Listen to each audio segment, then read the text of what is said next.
So in other words, I'm saying you need not to worry about what you shall do tomorrow, what you're going to do tomorrow, but you need to concentrate and focus on what you're supposed to do today. And once you do what you're supposed to do today, then tomorrow is going to be taken care of. In other words, what you do today is going to contribute into your tomorrow. So, I greet you all in the name of our Lord Jesus Christ. May His peace be with you. Welcome to the Good Report channel. If you are new to this channel, please consider subscribing. And don't forget to share this message so that at least a lot more people can benefit from it. A lot more people can find help out of it. Right, if you are anxious, if you are in depression, this video I believe is going to help you. So just stick around and then let me talk some things. Let me share with you things that I believe are going to help you. I've been there and I believe and understand that this thing is going to help you a lot. Right? It's unfortunate that some people are not even aware that they are anxious, and some people are not even aware that they are being depressed or they are in depression. But now, here's some of the signs and symptoms that you're in depression or you're anxious. You discover that you become forgetful. You never used to be that forgetful, but all of a sudden you begin to forget things and you easily forget them for that matter. And sometimes you discover that you cannot concentrate on one thought. You are someone who's having racing thoughts, so to speak. You begin on a thought and then you don't get to finish on that thought. And then whilst you're on the thought, maybe at the beginning of it, and then another thought comes in. And then whilst you're on that second thought, another thought comes in. So they become racing thoughts. At the same time, you're trying to process the initial thought. And you discover that your mind is overwhelmed. Your mind becomes overwhelmed. And at the end of the day, or at the end of that period, you will not be remembering what you were thinking about in the first place. And you will not have solved anything, like you will not have thought through something to the end, and therefore you don't have solutions to whatever you'd have started to think on, to ponder on, which is normal for someone to think through a matter and trying to see what possibilities are there in terms of finding a solution. But when your mind begins to think something, and then before you even know it, you're already onto something, and then before you know it, you're onto something, and at the end of the day, you don't even know where you began, then that can be a sign that you are in depression. So you then discover also that you are lacking in concentration. Like you cannot concentrate on anything. Your focus, you are not focused on anything. You cannot really focus on one thing. And you discover also that sometimes you are highly tempered. Things that never used to piss you off at this point in time, things that never used to make you angry, to get you angry, you're agitated, they really irritate you a lot. You are highly irritated by even things that at the end of the day you'll be wondering, but what went wrong, what was happening. So these are some of the signs that you are depressed. And anxiety, as a matter of fact, it's something that keeps you worried. You're always worried even about small things, and you're always fearful. You are always worried, what if this happens? What if it doesn't work like that? What if? And that is not okay, that is not right. So I need to share things that are going to help you to kill anxiety and to kill depression once and for all. So here's the thing. We must understand that as human beings, we've been created as social beings. So that means we are not self-sufficient. We need people in our lives. That's something that you need to understand. So whatever you are going through whatever you went through, whatever you may be going through, is because it could be because you didn't have the right people around you, or you never had people at all. So these things lead into depression. So that's why you find that even loneliness is something that is causing a lot of people to be in depression. And social media on its own, it's not covering on that gap of, it's not filling in that gap whereby people are so lonely. You may have a lot of likes, but that does not solve the issue of loneliness. So you need the right people in your life, and you need to have people in your life as well. So now, having known this, that we've been created as social beings, then that leads me to this point that there is God now who created us, right? So this is what you need to do now.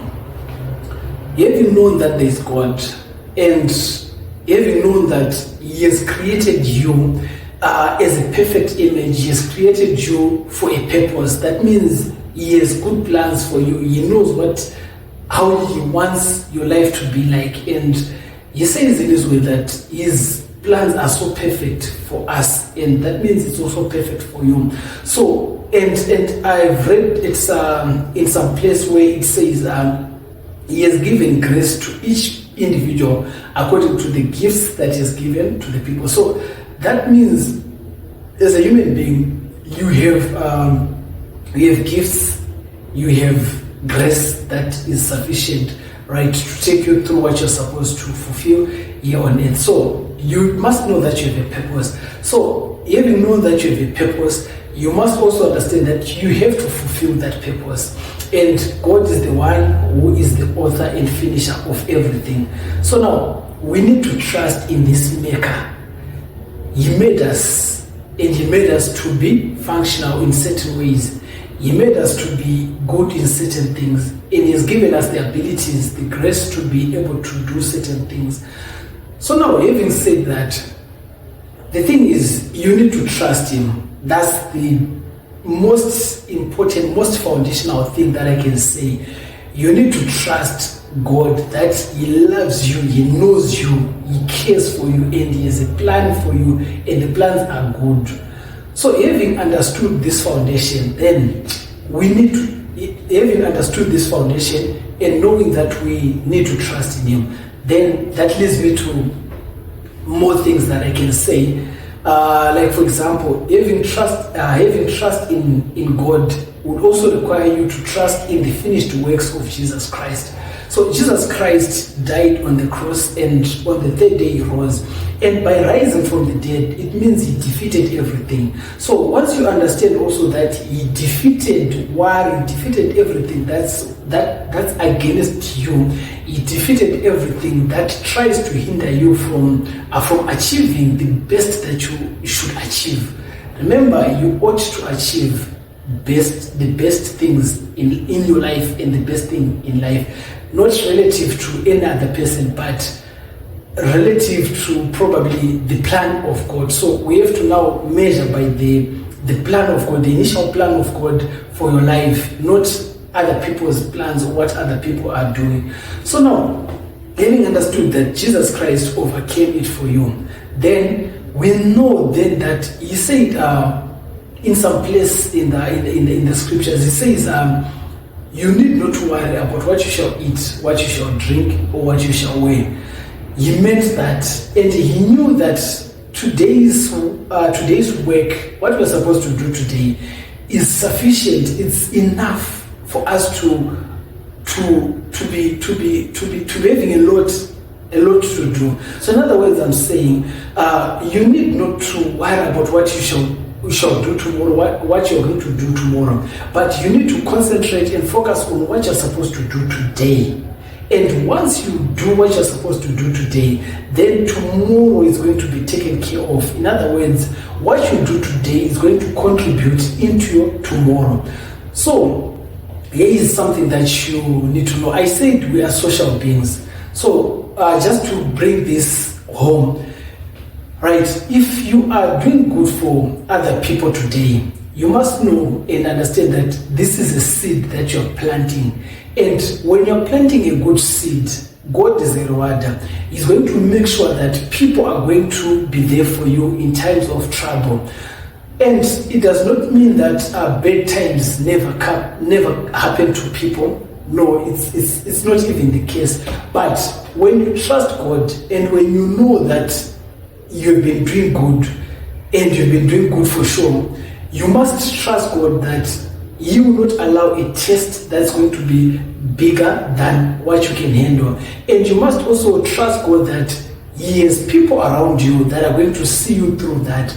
And you must trust God that He has put that ability in you, that capacity, that capability in you that's going to help you come out of that situation. So these are the things that I'm saying to you, that when you trust God, you become less anxious, or anxious automatically dies off, it dies away, because you'll be understanding that God is not going to give you a temptation that is greater than your strength, right, to start with.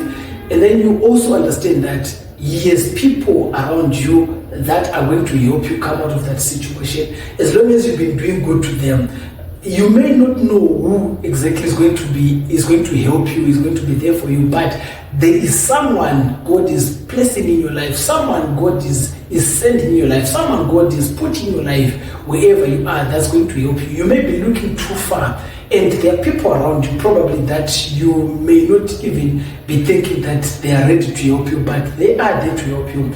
Ask them, tell them, like, I'm not saying share everything to everyone about your life and so forth, but identify those people. They are around you, very close to you, in your inner circles. They are there, the people that are going to help you out. And also, in as much as there are people around you that are going to help you to come out of it, you must also understand that you have the capacity in you. You have either the knowledge that's going to take you out of that situation that's giving you anxiety, or that situation that's causing you to be depressed. You have people around you, and you have that ability, you have that, it could be the knowledge that you need to come out of that.